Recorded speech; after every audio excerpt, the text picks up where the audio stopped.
જ્યારથી નગરથી આવ્યા ત્યારથી આમ ઉદાસ ઉદાસ દેખાય છે.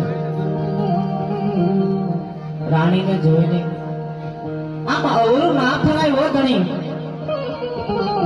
આમ અબરા નાલીને જોઈને અવરું ના થાય સ્વામી. એક બાજુ જુઓ તો શ્રાવણ વરસી ગયો છે અને એક બાજુ જુઓ ને તો ભાદરવો વરસી ગયો છે. પેલા મારા સ્વામીના શરણોમાં લાખ લાખ વંદન કરવું બની શકે ને તો એના હૈયાનો બોજ ભરવો કરાવું. એ રાણીને આવે